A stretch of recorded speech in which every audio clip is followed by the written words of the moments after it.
ভয়াবহ বিস্ফোরণে এবার পাকিস্তানের গ্যাস পাইপলাইন উড়িয়ে দিল বালুচিস্তান লিবারেশন আর্মি। এই ভিডিও শুরু করার আগে একটি ছোট্ট ভিডিও দেখুন এবং তাহলে বোঝার চেষ্টা করুন যে কিভাবে বিস্ফোরণে পাকিস্তানের সম্পদ, অত্যন্ত গুরুত্বপূর্ণ গ্যাস পাইপলাইন যা গোটা দেশে গ্যাস সরবরাহ করে, তা উড়িয়ে দেওয়া হয়েছে বালুচিস্তান লিবারেশন আর্মির পক্ষ থেকে। এই ভিডিও নিঃসন্দেহে চমকে দেওয়ার মতো যা বালুচিস্তান লিবারেশন আর্মি প্রকাশ করেছে।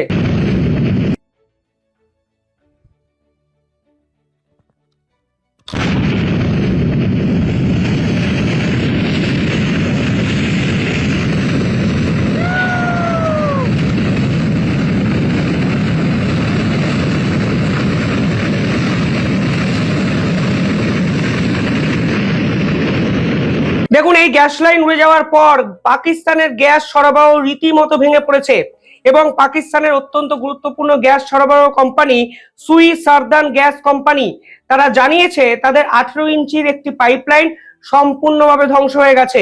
এর ফলে তারা একাধিক জায়গায় গ্যাস সরবরাহ আপাতত বন্ধ রেখেছে। তার মধ্যে উল্লেখযোগ্য দিসিন জেলা, কুচলাক জেলা, জিনাত, কালাত বিভিন্ন জায়গায় গ্যাস সরবরাহ আপাতত বন্ধ এবং পাকিস্তান সেনাবাহিনী এর পাল্টা দেওয়ার মতো জায়গাতেই পৌঁছাতে পারেনি। শুধু গ্যাস পাইপলাইন উড়িয়ে দেওয়া নয়, কালকে একটি খবর আমাদের সামনে আসছে যেখানে খাইবার পাখতুনে পাকিস্তান সেনাবাহিনীর উপর ভয়ঙ্কর হামলা চালানো হয়েছে ফের একবার বালুচিস্তান লিবারেশন আর্মির পক্ষ থেকে। আপনারা দেখতে পাচ্ছেন এই খবর, যেখানে আপাতত দৃষ্টিতে মনে করা হচ্ছে 7 জন পাকিস্তানের সেনা সদস্য মারা গেছে এবং পাকিস্তান সেনাবাহিনীর একটি কনভয় সম্পূর্ণভাবে ধ্বংস করে দেওয়া হয়েছে। অর্থাৎ একদিকে গ্যাস পাইপলাইন উড়িয়ে দেওয়া, শেষ করে দেওয়া, অন্যদিকে পাকিস্তান সেনা সদস্যদের খতম করে দেওয়া। বালুচিস্তান লিবারেশন আর্মি যে ধামাকা পাকিস্তান জুড়ে দেখাচ্ছে, তাতে আসিম মুনির কেন ডোনাল্ড ট্রাম্প অব্দি বার্তাটা পৌঁছে গেছে যে ভাই আমাদের স্বাধীন করো, আমরা কোন রকম হুমকি বা হুঁশিয়ারির কাছে মাথা নত করবো না। এই বালুচিস্তানকে নিয়ে ডোনাল্ড ট্রাম্পও কিন্তু খেলা শুরু করেছেন।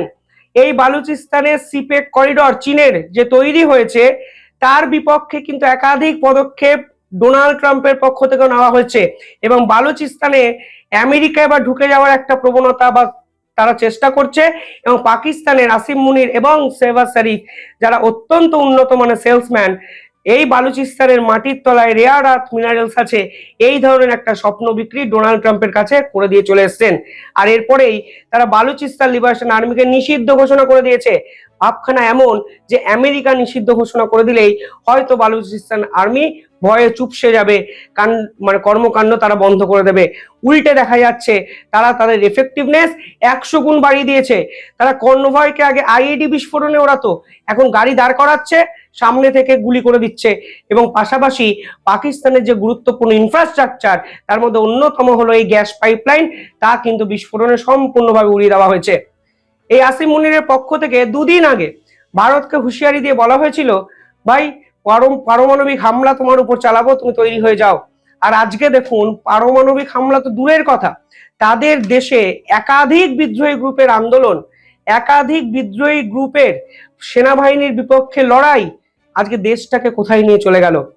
একদিকে বালুচিস্তান লিবারেশন আর্মি যারা প্রতিনিয়ত পশ্চিম প্রান্তে পাকিস্তান সেনাবাহিনীদের দেখ খুঁজে খুঁজে মারছে, যেখানে তারা স্বাধীনতার দাবি করছে, সেখানে রাষ্ট্রসংঘে তারা চিঠি লিখেছে, সেখানে একাধিক আন্তর্জাতিক সংগঠনে তারা চিঠি লিখেছে। এমনকি বালুচিস্তান লিবারেশন আর্মি ভারতকেও চিঠি লিখে বলেছে যে তোমরা পূর্ব দিক থেকে পাকিস্তানকে শেষ করো, আমরা পশ্চিম দিকটা বুঝে নেব। যদিও ভারত এখন এই বিষয়ে কোনো স্টেটমেন্ট দেয়নি। সেই পাকিস্তান যে পাকিস্তানের পশ্চিম দিক সম্পূর্ণভাবে শেষ, তারা ভারতকে পারমাণবিক হামলার হুমকি দিচ্ছে ডোনাল্ড ট্রাম্পের সঙ্গে ষড়যন্ত্র করে। আর আপনি অরিজিনাল সিনারিওটা দেখলেন তো ভিডিওতে। পাশাপাশি আজকে বালুচিস্তান লিবারেশন আর্মির পাশাপাশি পাকিস্তানের সব থেকে বড় মাথা ব্যথার কারণ কিন্তু তেহরিকি তালিবান।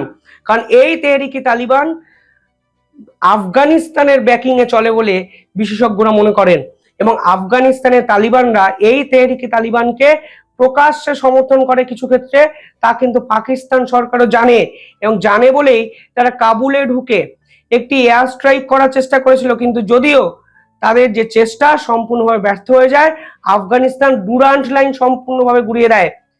অর্থাৎ আফগানিস্তানের সীমান্ত দিয়েও পাকিস্তান এখন অত্যন্ত ফ্র্যাজাইল একটা অবস্থায় আছে, ভঙ্গুর একটা অবস্থায় আছে, যা আসিম মুনির কোনো অবস্থাতেই কন্ট্রোল করতে পারেনি। অর্থাৎ বালুচিস্তান লিবারেশন আর্মি, তেহরিকি তালিবান পাকিস্তান সেনাবাহিনীর ব্যান্ডই বাজিয়ে রেখে দিয়েছে। সেই অবস্থায় দেশ একটি দাঁড়িয়ে ভারতকে লাগাতার পারমাণবিক হামলার হুমকি দিচ্ছে কোনো কারণ ছাড়া। দেখুন, দুদিন আগে আফগানিস্তানের মন্ত্রী ভারতে এসেছিলেন এবং সেখানে তারা পরিষ্কারভাবে ভারতকে একটি দুরন্ত অফার দেন। সেখানে তারা পরিষ্কার বলেন যে আপনারা আমাদের দেশে আসুন, আপনারা আমাদের দেশে এসে ইনভেস্ট করুন, আমাদের দেশে যে রেয়ার আর্থ মিনারেলস আছে সেই রেয়ার আর্থ মিনারেলস আপনারা উত্তোলন করুন। আমরা চাই ভারতীয় কোম্পানি যেন আফগানিস্তানে আসে। শুধু তাই নয়, কিন্তু আমাদের একটুখানি সাহায্য করতে হবে। আমরা কুনার দামটাকে করতে চাইছি, অর্থাৎ এই কুনার দাম যদি করা যায় তাহলে পাকিস্তানের জল সরবরাহ সম্পূর্ণভাবে বন্ধ হয়ে যেতে পারে। আর আফগানিস্তান এখন সেই চেষ্টাই করছে, ভারতকে নিয়ে কুনার দামের উপরে বাঁধ তৈরি করবে কুনার নদীর উপর, তা কিন্তু এখন আফগানিস্তান চাইছে। ফলে give and take policy, Afghanistan fair ডিলে চলে গেছে ভারতের সঙ্গে। এই মুহূর্তে আফগানিস্তানের ট্রেড মিনিস্টার ভারতে আছে 5 দিনের সফর। তারা পরিষ্কার বলেছে আমরা রেয়ার আর্থ মিনারেলস এর সাপ্লাই ভারতকে করব। আপনি কেন চায়নার থেকে নেবেন? আপনি কেন আমেরিকার কাছে চাইবেন? আমাদের সঙ্গে ডিল করুন। আপনারা আমাদের কোম্পানি, আমাদের দেশে আপনাদের কোম্পানি আসুক, ইনভেস্ট করুক। আমরা চাইছি আফগানিস্তান যেন আগের জায়গায় ফিরে যায়। শুধু আমাদের একটু হেল্প করুন, কুনার নদীর উপরে বাঁধটা যেন আমরা তৈরি করতে পারি।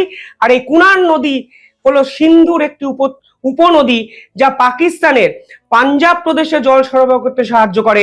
যদি আমরা এই বাঁধ তৈরি করতে পারি তাহলে আপনারা যেভাবে সিন্ধু জল চুক্তিকে স্থগিত করে পাকিস্তানকে জল সংকটে ফেলে দিয়েছেন, আমরা অন্য প্রান্তে জল সংকটের দায়িত্ব নিয়ে নিলাম পাকিস্তানের। ফলে পাকিস্তানকে ঘরের ভিতরে বালুচিস্তান লিবারেশন আর্মি, তেহরিকি তালিবান, তেহরিকি লেইবাক যেমন মারছে মারুক, আমরা ডিপ্লোম্যাটিক স্তরে জল বন্ধ করে দিয়ে পাকিস্তানের ব্যান্ডকে বাজিয়ে দিই।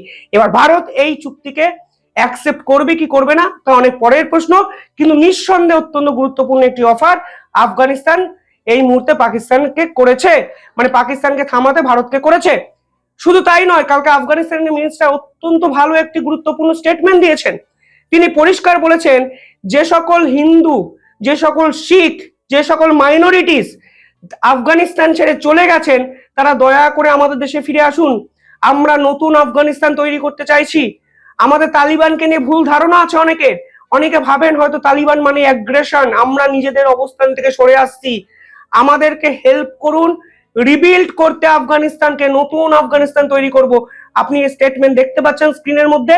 অফিসিয়ালি তারা বলেছে হিন্দু, শিখ, জৈন, পারসি যত মাইনরিটি আফগানিস্তান ছেড়ে চলে গেছেন সবাই আমাদের দেশে আসুন, আমরা নতুন আফগানিস্তান তৈরি করব।